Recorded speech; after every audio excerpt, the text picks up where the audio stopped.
कक्षा 10वीं के सभी छात्र जिनका विषय विज्ञान है, कौन सा विषय है? विज्ञान। पेपर कब है?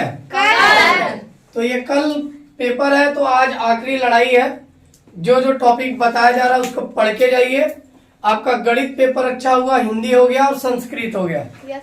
और बड़े आपके लिए सौभाग्य की बात है कि जो जो चीजें पढ़ाई जा रही हैं वही आ रहा है। ये आपकी किस्मत अच्छी है और फिर थोड़ी सी कृपा है ऊपर माँ सरस्वती की हमारे ऊपर, इसीलिए सबसे ऊपर इनको लगा के रखते हैं कि जो यहाँ से पढ़ा है वो ध्यान दें। कहें कि बच्चा बड़ा मेहनत करके पढ़ा रहा है और बच्चे मेहनत करके पढ़ रहे हैं तो वो अच्छा रिजल्ट लेके आए।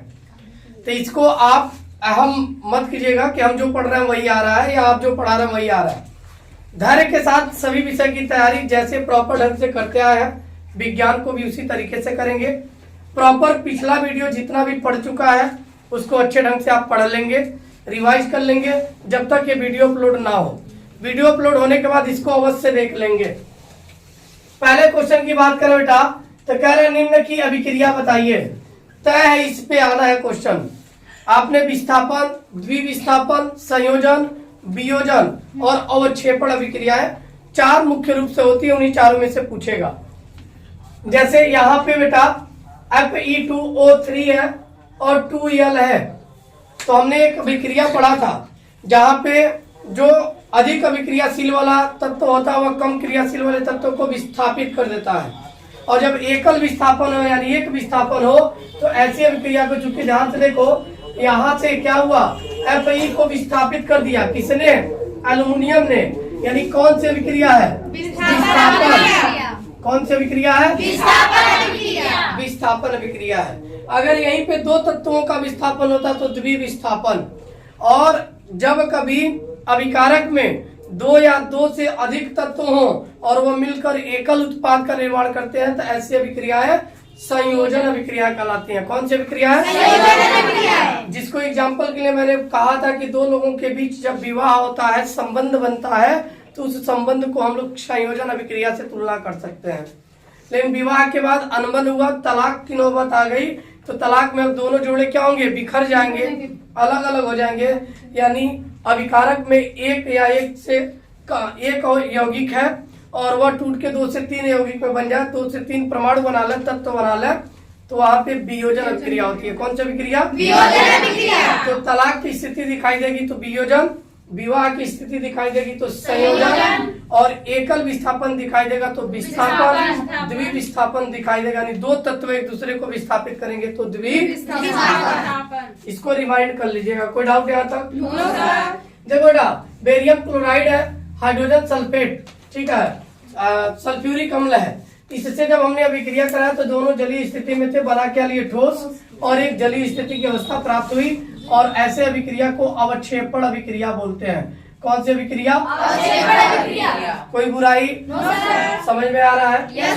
एक क्वेश्चन बेटा तय है, 4 अंक का आना है, 2-2 अंकों का। समीकरण को संतुलित करना, संतुलित करने के लिए वीडियो आपका पढ़ा हुआ है साइंस का, वह देख लीजिएगा। फिर अब मैं यहाँ डायरेक्ट संतुलित करने की कोशिश करूंगा। यहाँ कार्बन कितना बेटा? 6। संतुलन का मतलब ये हुआ बेटा, अभिकारक में तत्वों की संख्या, उत्पाद में तत्वों की संख्या दोनों बराबर होनी चाहिए। क्या होनी चाहिए? बराबर। तो यहाँ कार्बन 6 है, यहाँ कार्बन 1 है, दोनों बराबर नहीं है, तो बराबर करने के लिए हम 6 से गुणा करें तो कार्बन 6 इधर और 6 इधर। कोई भेदभाव नहीं करना है, जितना इधर उतना ही उधर होना चाहिए। कोई डाउट यहाँ तक? अब यहाँ ध्यान दो, अब हाइड्रोजन कितना बेटा? यहाँ 12, यहाँ कितना है? 6 से गुणा कर दिया तो 12 ये भी हो गया, बैलेंस हो गया। कोई बुराई? अब यहाँ ऑक्सीजन कितना है? 6 दूना 12 ये है, 6 ये है, 12 और 6 18, और इधर कितना है? 6 है, यहाँ कितना है? 2। अगर मैं 6 से गुणा कर दूं तो 6 दूना 12 और 12 6 18 इधर 18 इधर, बराबर हो गया कि नहीं हो गया? हो गया संतुलित। बस यही समीकरण पुनः नीचे लिखेंगे, 6 6 6 का गुणा कर देंगे, आपका समीकरण संतुलित हो जाएगा। कोई बुराई? अगले क्वेश्चन पे ध्यान देते हैं। आयरन है बेटा, आयरन की जल से अभिक्रिया कराई गई, आयरन ऑक्साइड बना लिया, Fe3O4। तो ध्यान से देखो आयरन इधर कितना है 3, तो जिधर ज्यादा है उधर वालों को तुलना कर दो कम वाले से। यहाँ कितना है 1, 3 से गुणा कर दो, कोई परिवर्तन नहीं होने वाला, 3 इधर बात बराबर है, कोई बुराई। यहाँ हाइड्रोजन कितना है 2, यहाँ कितना है 2, दोनों बराबर है, कोई छेड़छाड़ नहीं करेंगे, किसी प्रकार की कोई दिक्कत अभी नहीं है। लेकिन जब ऑक्सीजन यहाँ देखेंगे बेटा 4 है, यहाँ कितना है 1 है, तो इसको 4 करने के लिए हमको 4 से गुणा करना पड़ेगा। जैसे ही 4 से गुणा किया तो ऑक्सीजन तो पूरा हो गया, लेकिन हाइड्रोजन भाई साहब नाराज हो जाएंगे क्योंकि ये 4 दूना 8 हो गए, यहाँ कितना है 2 है, 3 को भी 8 कर देते हैं। इसके लिए क्या करते हैं 4 से गुणा, कोई बुराई। समीकरण संतुलित कर लोगे। जब समीकरण संतुलित कर लोगे तो भैया 4 अंक पा भी जाओगे। क्लियर? काहे खड़े उठा, कहीं बैठा दो उसको, जगह दो, बैठ जाओ जानबूझ के ना खड़े रहो, सबको दिखाई देगा। पीछे तक आवाज आ रही है ना? आवाज जानी चाहिए। क्या ध्यान दो बेटा, वैसे भी हम चिल्लाते हैं रोड के उस पार तक आवाज जाती है, लोग कहते हैं अरे सर बड़ी तेज पढ़ाते हैं आप। यहाँ ध्यान दो बेटा, अगला प्रश्न बेहद इंपॉर्टेंट टॉपिक, और इस टॉपिक पे 100% एक क्वेश्चन तय है। रट्टा मान लो, चाहे याद कर लो, चाहे समझ लो। समझने की बात बस इतनी है बेटा, पूछता है H2S बिलियन, चाहे अम्लीय विलयन, चाहे H2SO4 विलयन का पीएच मान, और ये दोनों बेटा अम्लीय है, और अम्लीय जब भी होगा तो पीएच का मान 7 से कम, यानी 7 से कम होगा तो अम्लीय है। तो इसकी प्रकृति कैसी है? अम्लीय प्रकृति। क्या लिखेंगे? 7 से कम, और 7 से ज्यादा हुआ तो विलयन क्या होगा? 7 से कम होगा तो अम्लीय, और 7 के बराबर हो गया तो एक प्रश्न तय है, शुद्ध जल का पीएच मान पूछेगा, और शुद्ध जल का पीएच मान क्या होता है? कोई बुराई? आगे बात करते बेटा। ये लिखा मैंने लिखा साधारण नाम, ये लिखा रासायनिक नाम, ये लिखा अणुसूत्र। इनमें से जितना मैंने लिखा इससे लॉन्ग क्वेश्चन भी बनेगा, और अति लघुत्तरी का भी बनेगा, बहुविकल्पी का भी बनेगा, लघुत्तरी का भी प्रश्न बनेगा। क्या बन सकता है वो ध्यान दो। सबसे पहले बेटा धावन सोडा, बात करते हैं। धावन सोडा यानी धोने की सोडा, सर्फ साबुन जो आप यूज करते हो उसको बोलते हैं सोडियम कार्बोनेट, रासायनिक नाम है, और Na2CO3 × 10H2O उसका आणविक सूत्र है। कोई डाउट? यानी अणुसूत्र पूछेगा तो Na2CO3 × 10 बहुविकल्पी में प्रश्न ऐसे ही पूछेगा कि धावन सोडा का रासायनिक नाम है, और ऑप्शन में रहेगा sodium carbonate, sodium bicarbonate, calcium oxychloride, कुछ भी रहेगा। आप टिक किस पे मारोगे? Sodium carbonate. कोई बुराई? पुनः ध्यान दो बेटा, ब्लीचिंग पाउडर इसी को बोलते हैं विरंजक चूर्ण, और विरंजक चूर्ण का रासायनिक नाम बेटा होता है कैल्शियम ऑक्सीक्लोराइड। कैल्शियम ऑक्सीक्लोराइड सूत्र पूछेगा तो CaOCl, और पानी की स्वच्छता यानी पानी को साफ रखने के लिए हम किसका प्रयोग करते हैं? ब्लीचिंग पाउडर का। किसका प्रयोग करते हैं? खाने का सोडा पूछ लिया, बेकिंग सोडा पूछ लिया, चाहे मीठा सोडा पूछ लिया, और इसका रासायनिक नाम पूछेगा तो सोडियम बाइकार्बोनेट, सोडियम बाइकार्बोनेट। और सूत्र पूछेगा तो NaHCO। कोई बुराई? ध्यान दो बेटा, अब इसमें पूछ लेता है plaster of Paris. Plaster of Paris का निर्माण विधि, ठीक, और सूत्र, प्रयोग और गुणधर्म, इन सभी का जितना मैंने टॉपिक लिख दिया है निश्चित रूप से बोर्ड परीक्षा में एक तय है, जिसका पूछेगा कि निम्न, जैसे पूछ लिया धावन सोडा का रासायनिक नाम, अणुसूत्र, उपयोग, बनाने की विधि और गुणधर्म बताइए। तो ये सभी लॉन्ग क्वेश्चन बन जाएंगे। क्या बन जाएंगे? Long question. कर लोगे? तो प्लास्टर ऑफ पेरिस का बेटा रासायनिक नाम कैल्शियम सल्फेट और हाइड्रेट, कैल्शियम सल्फेट और हाइड्रेट इसलिए पढ़ते बेटा जल की मात्रा आधी होती है CaSO4 × ½ H2O। कोई डाउट? क्लियर? एक चीज पहले ध्यान दो बेटा, पहला नंबर लाइट नहीं है, दूसरा नंबर पीछे से रिफ्लेक्शन आ रहा है ग्लास का, इसलिए बच्चे खड़े होकर अगर आपका सहूलियत दे रहे हैं, मदद कर रहे हैं, तो आप भी खूब ध्यान से पढ़ें। माँ सरस्वती देख रही हैं, कृपा बरसाएंगी आप लोगों पे कि बड़ी कठिनाई से तैयारी कर रहा हो। क्वेश्चन पूछता है बेटा बार बार, एंटीमनी आर्सेनिक क्या है? धातु है, अधातु या उपधातु है? तो ये क्या है? उपधातु। उपधातु। और 3 और याद कर लेना, सिलिकॉन पूछ ले, टेलुरियम या बोरान, ये भी क्या है? उपधातु। यानी एंटीमनी क्या है? उपधातु। आर्सेनिक, उपधातु। सिलिकॉन, उपधातु। विदाउट। No sir. आ जाओ बेटा दूसरे क्वेश्चन पे।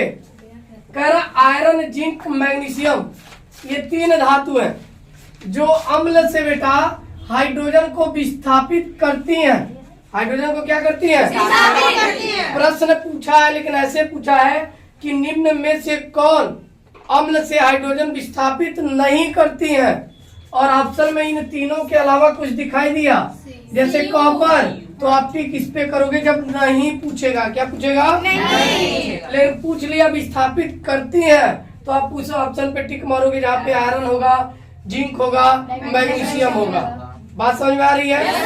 कोई बुराई? आ जाओ अगला प्रश्न, निस्तापन तथा भर्जन में अंतर। वेरी वेरी इंपॉर्टेंट क्वेश्चन है, हमने थोड़ा सा लिख भी दिया है, इसको पढ़ भी लेंगे। क्या कहा? निस्तापन में अयस्क को निम्न ताप पर वायु की अनुपस्थिति में गर्म किया जाता है, यानी निम्न ताप पर और वायु की अनुपस्थिति में। लेकिन भर्जन में बेटा अयस्क को उच्च ताप पर गर्म करते हैं, लेकिन वायु की नियंत्रित मात्रा में।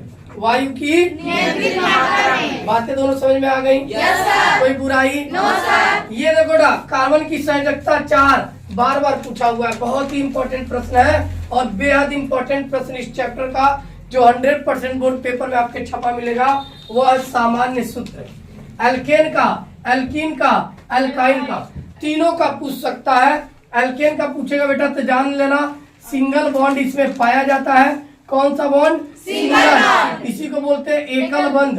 क्या बोलते हैं? एकल बंध। फार्मूला होता है CnH2n+2, CnH2n+2, और 2 को माइनस कर लो तो CnH2n एल्कीन का हो गया, 2 और माइनस कर लो CnH2n-2 एल्काइन का हो गया। किसका हो गया? इनके कार्बनों के बीच ट्रिपल बॉन्ड पाया जाता है, इनके कार्बनों के बीच डबल बॉन्ड पाया जाता है, जबकि एल्केन के कार्बनों के बीच सिंगल बॉन्ड पाया जाता है। तो आईपीएससी नाम लिखते वक्त भी इसका काम आता है। अगर आपको सिंगल बॉन्ड दिखाई दिया तो वहाँ पे एन, आईपीएससी नाम क्या लिखते हैं? एन। अगर डबल बॉन्ड दिखाई दिया तो इन, ट्रिपल बॉन्ड दिखाई दिया तो आइन। कोई बुराई? No sir. समझ में आ गया? Yes sir. ये तीनों सामान्य सूत्र में से एक बोर्ड परीक्षा में छपा है, आप देख के जाना। क्रियात्मक समूह देख लो बेटा, OH होगा तो आईपीएससी नाम ऑल, CHO अल, COOH वही कम, CO या C double bond O own होता है। कीटोन समूह का होता है और ओन होता है। क्या होता है? ओन। ये हाइड्रोक्साइड समूह है, ठीक, ये एल्डिहाइड समूह है, ये कार्बोक्सिलिक समूह है और ये कीटोन समूह है। प्रश्न कैसे पूछता हो देखो, कह रहा प्रोपेनल में क्रियात्मक समूह है, प्रोपेनल, नल, नल यानी अल वाला, क्या लगाया? CHO।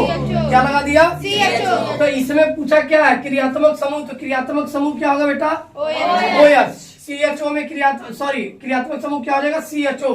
क्या हो जाएगा? CHO। ऑल रहता तो क्या लिखते हैं? OH। ऑल रहता तो ब्यूटेनोन, ब्यूटेनोन ओन आ गया, ओन में क्या है? CO। तो क्रियात्मक समूह क्या होगा? CO या C double bond O। Clear? कोई बुराई? एक प्रश्न पूछा था कीटोनी समूह है, तो कीटोनी समूह में हमको बेटा CO देखना है, C डबल बॉन्ड O देखना है। एक एग्जांपल था CH3, C double bond O, CH3। यहाँ पे कौन सा समूह है? कीटोन समूह। कौन सा समूह है? प्रोपेनोन में कौन सा समूह था? कीटोन समूह था। कोई बुराई?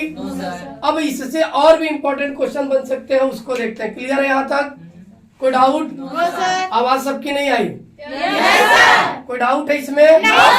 नहीं ना? नोट कर लेंगे, जब पूछा जाए बेटा सब लोग बोलो, ताकि मुझे भी क्लियर है कि मैं जो पढ़ा रहा हूँ आपको समझ में आ रहा है। क्योंकि मैं बहुत तेजी से पढ़ाने की कोशिश कर रहा हूँ कि मैं सभी चैप्टर एक वीडियो क्लिपिंग में आपको दे पाऊँ। अब अगले टॉपिक पे बढ़ते हैं। अगला टॉपिक हमारा बेटा आईपीएससी नाम। आईपीएससी नाम का तो भाई 4 अंक तो तय है, आना ही आना क्वेश्चन, लेकिन कुछ चीजों को मैंने टिक करके लिख दिया, वो आप पढ़ के जाइएगा। अलग से भी कुछ चीजें पढ़ाई गई हैं, पूरा वीडियो क्लिपिंग पढ़ा आईपीएससी नाम पे, वह वीडियो देख लीजिएगा। यहाँ पे क्या बेटा? एसिटिक अम्ल, हमने अम्ल यानी साधारण नाम भी लिख दिया है, उसका आणविक अणुसूत्र भी लिख दिया है, और नाम यहाँ लिखेंगे आईपीएससी का। बात समझ में आ गई? Yes sir. एसिटिक अम्ल पूछे, चाहे CH3COOH पूछे, इन दोनों का आईपीएससी नाम सेम है, क्योंकि एसिटिक अम्ल का संरचना सूत्र यही है। बात समझ में आ रही है? कितना कार्बन है बेटा? दो कार्बन को क्या पढ़ते हैं? एक, और COOH को अभी पढ़े हम लोग ओइक, तो क्या होगा? एथेनोइक। क्या हो जाएगा? एथेनोइक। और अम्ल लिख लेते हैं बेटा जब COOH दिखाई देते हैं, तो एथेनोइक अम्ल। कोई डाउट? No sir. फॉर्मल्डिहाइड यानी एल्डिहाइड जब भी दिखाई दे तो समझ लेना बेटा CHO क्रियात्मक समूह है, देखो CHO है, तो CHO का आईपीएससी नाम अल हमने बताया, कार्बन एक है तो मेथ में अल जोड़ेगा तो क्या होगा? मेथेनल। मेथेन में अल जोड़ेंगे तो क्या होगा? मेथेनल। कोई बुराई? एस्टल्डिहाइड, दो कार्बन हो गया बेटा, तो क्या होगा? एथेनल।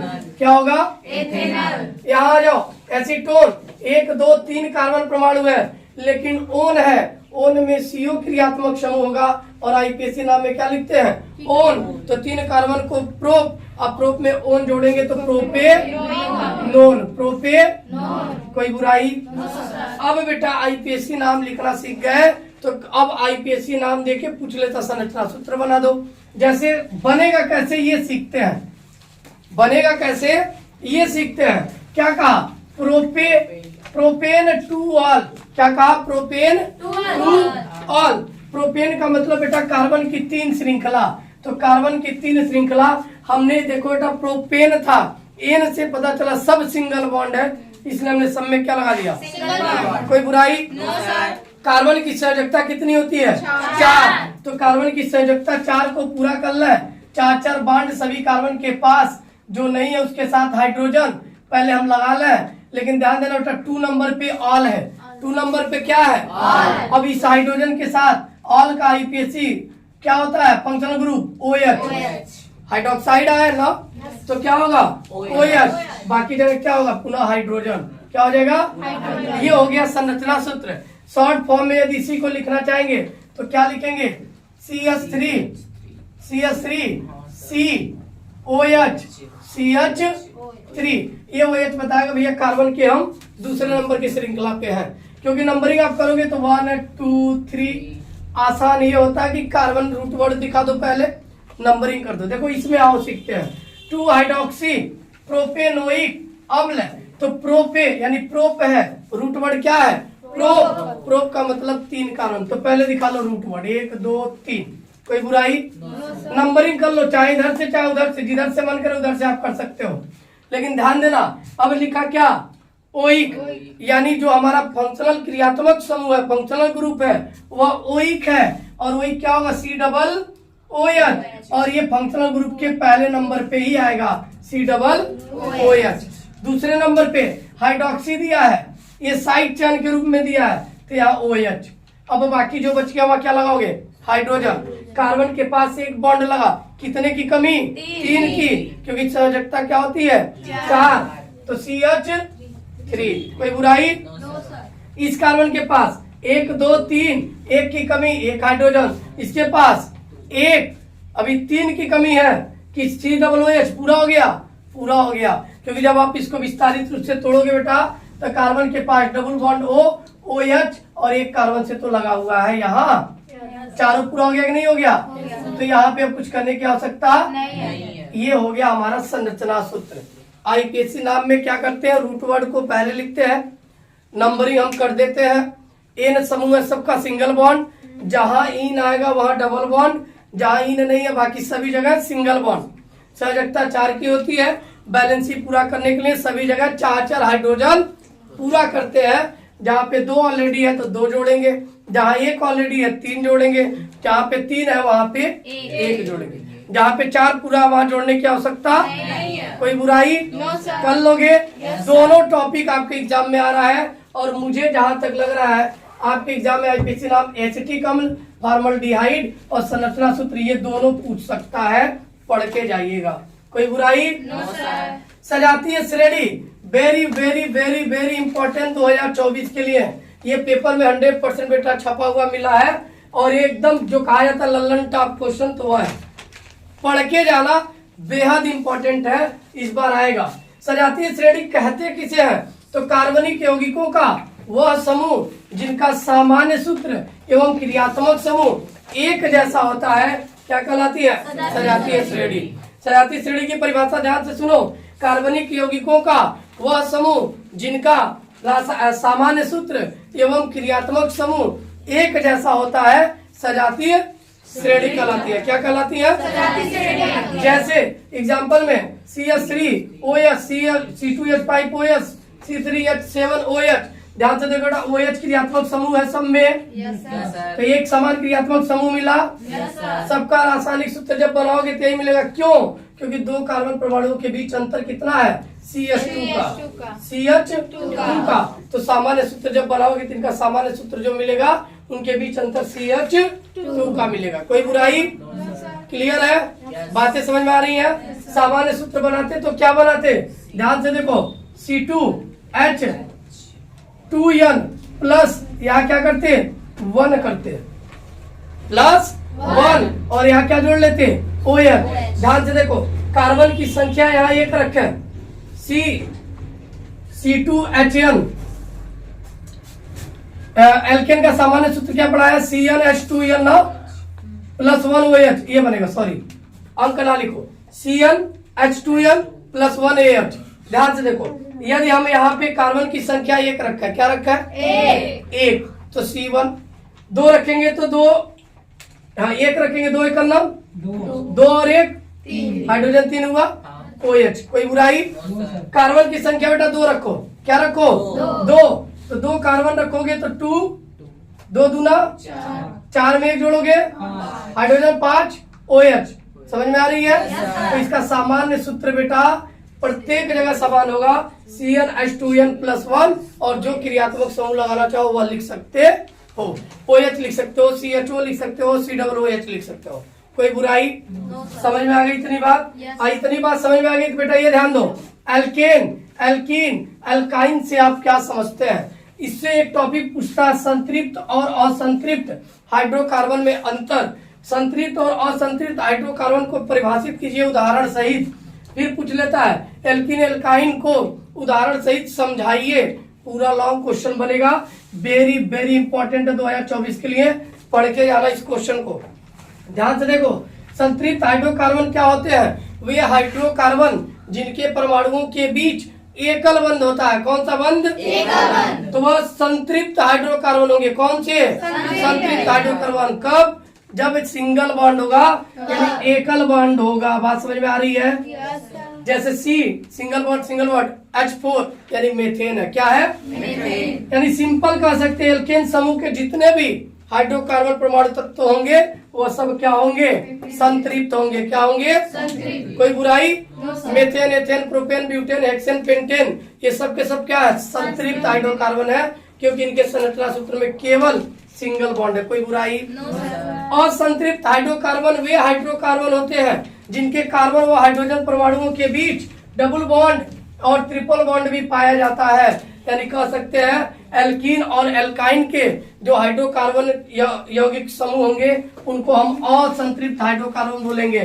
क्या बोलेंगे? असंतृप्त। जैसे यहाँ पे हमने क्या लिखा? एथीन। यहाँ क्या लिखा? एथाइन।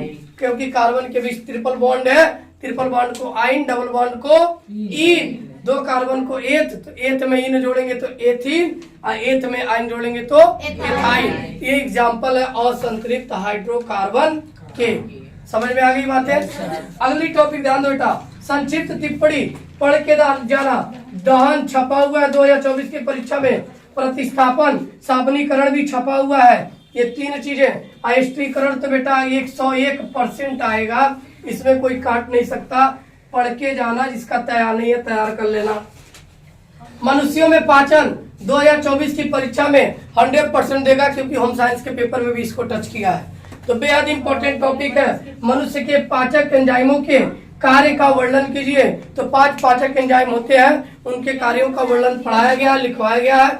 पढ़ के जाइएगा, बेहद इंपॉर्टेंट सेशन है। किसी प्रकार की कोई कोताही मत कीजिएगा, घर जाने पे बैठ जाइए पूरा पढ़ने के लिए। कोई डाउट? No sir. आगे देखते हैं। लगभग सभी टॉपिक को पढ़ाने में बहुत टाइम लग रहा है, और भी जो इम्पोर्टेंट वो बता रहे हैं। लेकिन पुराना वीडियो बेटा बार बार कर रहे देख के ही जाना ओके कि सर। जो टॉपिक यहाँ छूटा रहेगा वहां आप कवर कर लोगे। एक क्वेश्चन ही पढ़ के जाओ, सेम टू सेम क्वेश्चन मिल सकता है, डाटा चेंज नहीं करेगा। क्वेश्चन क्या कर रहा है, वायु के सापेक्ष जल तथा कांच का अपवर्तनांक क्रमशः 4/3 एवं 3/2 है। बात समझ में आ रही है? Yes sir. तो कह रहा है जल का कांच के सापेक्ष अपवर्तनांक ज्ञात कीजिए। हल कैसे करेंगे बेटा, सबसे पहले क्या दिया है ये लिख लो, क्या ज्ञात करना है ये लिख लो, और सूत्र। उसके बाद चौथी चीज होती है बेटा गणना करना, जो बेहद आसान होता है। क्या गणना करना। बात करते हैं बेटा दिया क्या है, तो कहा वायु के सापेक्ष, हिंदी वर्ड पे ध्यान देना, जब के लिखा रहेगा तो उसको पहले और का लिखा रहेगा तो उसको बाद में। तो वायु के सापेक्ष जल, जल मतलब वाटर, तो W से क्या दिया 4/3 कॉमा, फिर कहा वायु के ही सापेक्ष कांच का यानी NaG फॉर ग्लास यानी कांच हो गया, क्या दिया 3/2। पूछा क्या जल का कांच के सापेक्ष, ध्यान देना केवल वर्ड अब यहाँ है, तो कांच के सापेक्ष जल का अपवर्तनांक क्या होगा ये पूछा है। मैंने बार बार कहा बेटा जो पूछेगा अंतिम वाले को ऊपर और पहले वाले को नीचे लिख देना, आगे माध्यम एयर एंड एयर लगा लेना। अब इसका मान क्या है बता दो, NGW क्या हो जाएगा, NaW का क्या मान था 4/3 बटे में 4/2 गुणा करेंगे बेटा 4/3 गुणा लगाएंगे तो डिनोमिनेटर न्यूमिनेटर और न्यूमिनेटर डिनोमिनेटर में बदल जाएगा, और 4 से 4 कट रहा है बेटा, क्या आ जाएगा 2/3, क्या आ जाएगा 2/3 नहीं, यहाँ देखो तो गलत लिख दिया हम, 4/3 है और 3/2 है, क्या है 3/2, तो 2 तो ऊपर जाएगा लेकिन 3 नीचे आएगा, तो 4 का 2 में 4 दूना 8, 3 त्रिका 8/9 इसका आंसर होगा। क्या होगा 8/9। कोई बुराई कर लोगे? ध्यान देना बेटा अंक को रखते वक्त जो दिया है वही रख लेना, गलती से जैसे हमने 2 लिख दिया तुम भी मत कर लेना, कोई बुराई। अगले प्रश्न की बात करें बेटा, तो कह रहा 5 सेंटीमीटर लंबाई का कोई बिंब यानी कोई वस्तु 30 सेंटीमीटर वक्रता त्रिज्या यानी क्या दिया है लिख लो, दिया है वक्रता त्रिज्या R बराबर 30 सेंटीमीटर। और एक बात याद रखना, दर्पण कौन सा है, उत्तल दर्पण, और उत्तल दर्पण की आकृति ऐसे होती है, और उत्तल दर्पण के दाएं तरफ की दूरियां पॉजिटिव, बाएं तरफ की ऊपर पॉजिटिव नीचे नेगेटिव। इतनी सी बात समझ में आती है? तो R भी क्या होगा पॉजिटिव, क्योंकि उत्तल दर्पण में वक्रता त्रिज्या किधर होती है, इसके दाएं तरफ, तो दाएं तरफ की दूरियां क्या होती है पॉजिटिव, क्या होती है पॉजिटिव। ऐप निकालना चाहे तो 30/2 यानी 15 सेंटीमीटर, कोई बुराई। वस्तु की लंबाई दिया है O कितना 5 सेंटीमीटर, ये भी हमने लिख दिया, कितने दूरी पर 30 सेंटीमीटर हो गया, कारक के सामने 20 सेंटीमीटर दूरी पर रखा है। U की दूरी सदैव क्या लेते हैं ऋणात्मक, और -20 सेंटीमीटर लिखेंगे, और वस्तु को सदैव बाईं तरफ रखते हैं, कहा और बाईं तरफ की दूरियां सदैव क्या होती है ऋणात्मक। पूछा क्या स्थिति यानी V का मान बता दो, प्रकृति कैसा बना आभासी की वास्तविक ये बता दो, फिर कहा साइज यानी कितना बड़ा बना ये बता दो। 3 प्रश्न है आपके क्वेश्चन में, 3 प्रश्न लगेंगे, कैसे बेहद आसान है। हमको U मिल गया, F मिल गया, V निकाल सकते हैं। तो उत्तल दर्पण से सूत्र क्या पढ़ा, उत्तल दर्पण से हमने पढ़ा है 1/f = 1/u + 1/v के, कोई बुराई। निकालना क्या है यहाँ से बेटा, v का मान u को ट्रांसफर कर लो, तो 1/v बराबर 1/f - 1/u, और f की वैल्यू क्या रखोगे बेटा 15, और u की वैल्यू क्या रखोगे -20, तो 20 और माइनस क्या हो जाएगा 20 और 15 का लॉस बेटा क्या होता है 60, क्या होता है 60। अब 20 और 15 का लॉस 60, 15 से भाग करेंगे तो 15 × 4 60, 4 आ गया, 4 एकम 20 तिहाई 60, 3 एकड़ नम, 3 4 में से 3 गया 1/, 7 किसकी वैल्यू आई 1/b की, 1/b की। अब 1/b की वैल्यू मिल गई तो b की वैल्यू क्या होगी बेटा 60, और क्या आया है प्लस, तो प्लस आने का मतलब जो 60 सेंटीमीटर आ गया उसकी प्रकृति बता गया बेटा आभासी है।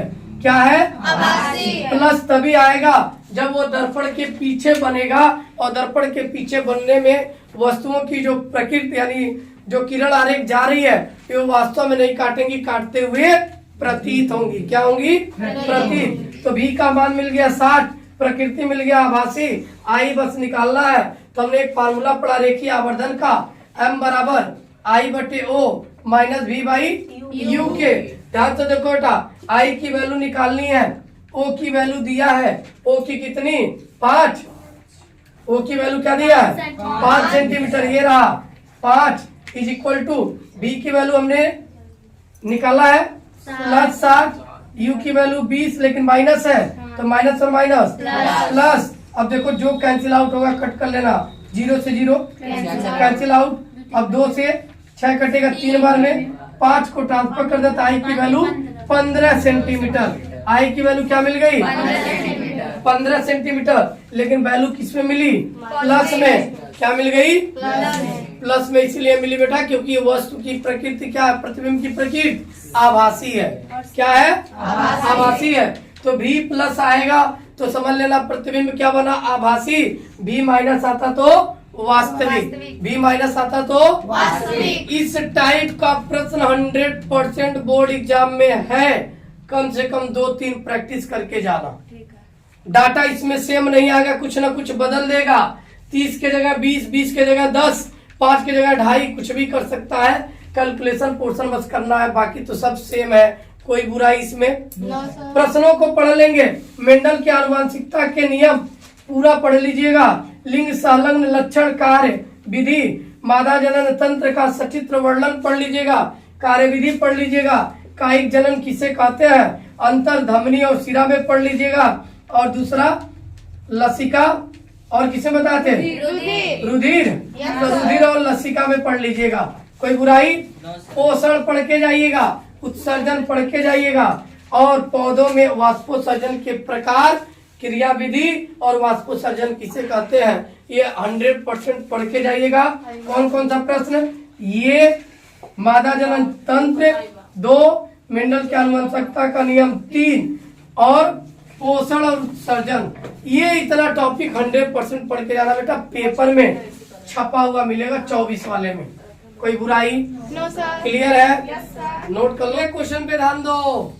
मानव नेत्र दोष पढ़ लेना, वेरी वेरी इंपॉर्टेंट है, और 2 दोष तो जरूर पढ़ लेना, पहला निकट दृष्टि दोष और दूसरा दूर दृष्टि दोष। निकट दृष्टि दोष ध्यान देना बेटा, जो दोष पूछेगा वही होता है, मतलब उल्टा परिभाषा है। कैसे, निकट दृष्टि दोष की परिभाषा बताओगे तो निकट दृष्टि दोष से पीड़ित व्यक्ति को पास की वस्तु यानी जो दोष है वही स्पष्ट दिखाई देता है, यानी निकट दृष्टि दोष से पीड़ित व्यक्ति को पास की वस्तुएं स्पष्ट दिखाई देती हैं, परंतु दूर की वस्तुएं स्पष्ट दिखाई नहीं देती हैं। इनके निवारण के लिए कौन सा लेंस का प्रयोग करते हैं, कोई बुराई नहीं। दूर दृष्टि दोष से पीड़ित व्यक्ति को दूर की वस्तु स्पष्ट दिखाई देगी लेकिन पास की स्पष्ट दिखाई नहीं देगी। इसके निवारण के लिए डायग्राम के साथ पढ़ लेना, पढ़ाया गया है।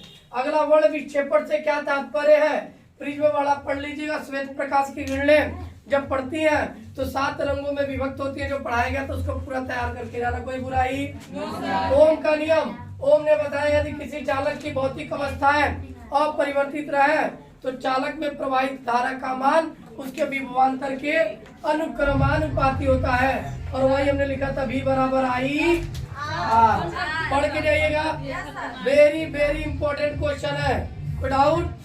अगला ध्यान दो, फ्लेमिंग के बाएं हाथ का नियम, दाएं हाथ का नियम, बाएं हाथ का नियम अब में आएगा, सुन लो, लिख लेना, याद हो जाएगा।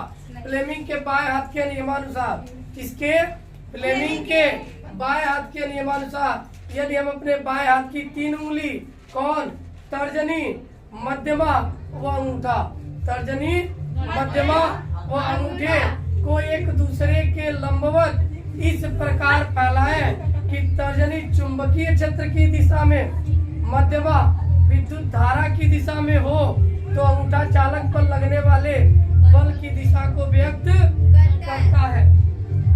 मेंडल के स्वतंत्र विवरण का नियम, चुंबकीय क्षेत्र चुंबकीय बल रेखाओं के गुण पढ़ लीजिएगा। परिभाषा में वाट, किलोवाट, परावर्तन, अपवर्तन का नियम और प्रतिरोध पढ़ लीजिएगा।